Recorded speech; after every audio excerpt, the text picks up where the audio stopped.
So we've now learned that Chip Kelly, the head coach at UCLA, he don't want that Big Ten smoke. No, he doesn't want to be in college. So he never did. He is interviewed for the Raiders offensive coordinator position. Now that job actually went to Cliff Kingsbury, I just read. Yeah. So Antonio Pierce hired Cliff Kingsbury in Vegas. Yeah.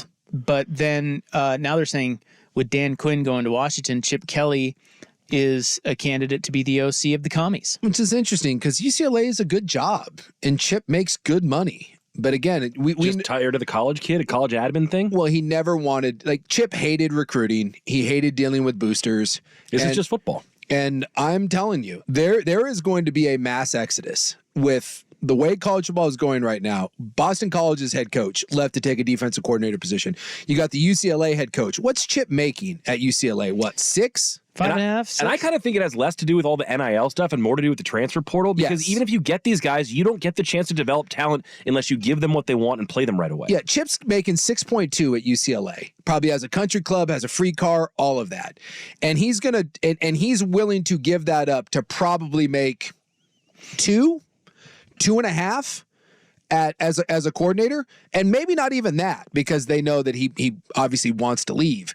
That's the sort of pay cut that someone is willing to take in order to go. Yeah, but he's getting older and he's got a lot of money. I don't see him being a guy motivated by money.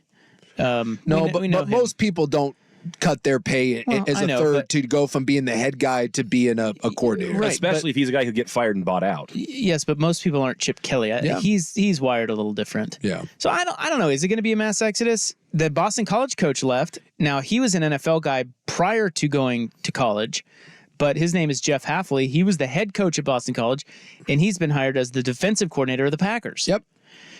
So it's very interesting. And he was making $4.5 a year, and he's not making that as the defensive coordinator in Green Bay. So Pete Futak, college football writer, basically said about this, he said the NFL is the NFL. Well, Kirk Herbstreit got his little Buckeye feathers ruffled by that. Mm-hmm. And here's what Kirk Herbstreit said. He said, no.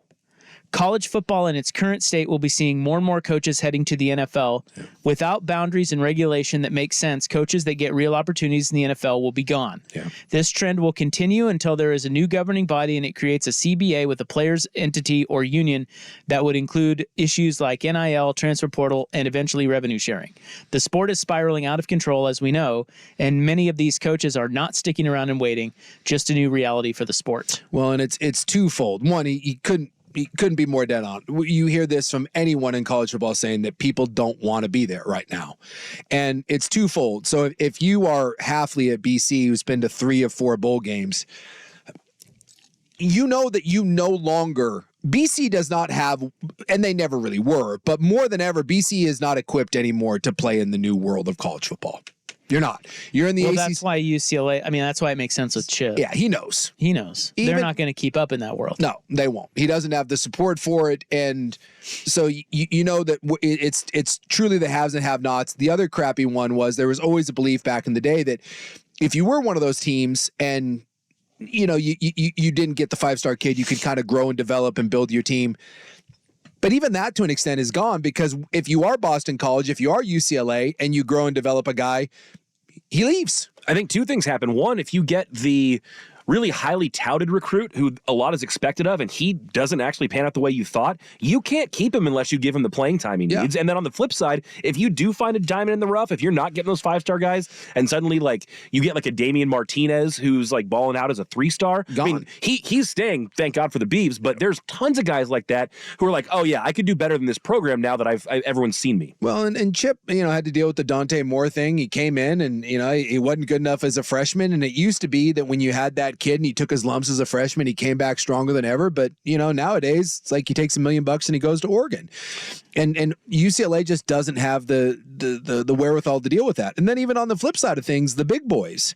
Again, the report is that the final straw for Nick Saban was the day after the Rose Bowl when they got back to Alabama, he had 12 of his returning players, guys that he was counting on, big-time guys, all come into his office and say, I need more. And by the way, coaches aren't supposed to have anything to do with that. Can I also point out the old college basketball legends that retired? Yeah. I think this has something to do with that too. Absolutely. Roy Williams. Yeah. Coach K, Boeheim. Yeah, I'm not. And I know they're all old, but those guys were, if things were the same, maybe some of those guys would still be coaching. Yeah. But they're not. And so they left. Yeah. So, I mean, so it doesn't just affect the mid-level or even the bottom tier programs. It affects the big boys. If you don't think that maybe this is tough, but to me, I think the biggest stress in all of college football is keeping your roster together. Well, now it is. Now it is. Because you've always had recruiting. You've always had to deal with the whims of 18-year-old kids. Now you add the transfer portal into it and going out and trying to fill holes. But the idea that at the end of the year, and even during the year, I know this for a fact too, that coaches during the year are having to have check-ins with their players to find out where they're at. Imagine being 8-0 and you have to check in with a quarter of your roster to be like, hey, are we okay here? Because you need to make sure that as the season ends, that you don't get to bowl game season and someone's like, hey, by the way, I'm out of here. I'm not happy about this. And it's not even guys that don't play anymore. I can only imagine the level of frustration that's creeping into these programs at all levels. And so there is an exodus right now to the NFL, and I think it's going to continue until something stabilizes in the world of college football. At least they get the calendar figured out. I agree. I just think that it's going to maybe lead to a different style of coach. Yeah. Just a different type of person. Because the people like Chip Kelly, and there are others, that are just more X's and O's football guys than they are recruiters. Those guys are the guys that are going to leave. Well, that's why I feel The as Dan a Ducks Lannings, fan, you took the words right out of my mouth. He's kind so of lucky to have him because I think he's got both of those things. He's kind of this new age coach that it works. He loves the game, loves the grind, but he loves to get out there and recruit too. He embraces it. Yeah. So I just think you're going to get a lot more head coaches that are like him. Yeah.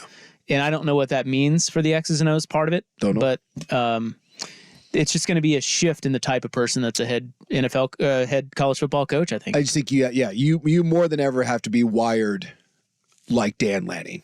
I do. And that's why I also think it's a young man's game. I think you're going to see more guys in their 30s that are just grinders, because when you're 55 and you're 60, 65, do you really want to work like that? Because most of your work is being done by kissing the ass of 18-year-old kids. I think you just have to be hyper competitive. Yeah. Well, the thought of having to start over, you want to year. win. You used to get these kids in 4-year cycles, and now between leaving early, NIL, not getting enough NIL, and just the transfer portal, it feels like a lot of these coaches have to start from scratch every year, and that they don't have the energy. Yeah, for. And I think it's all about what your collective is, and what how your school is viewing. Yeah.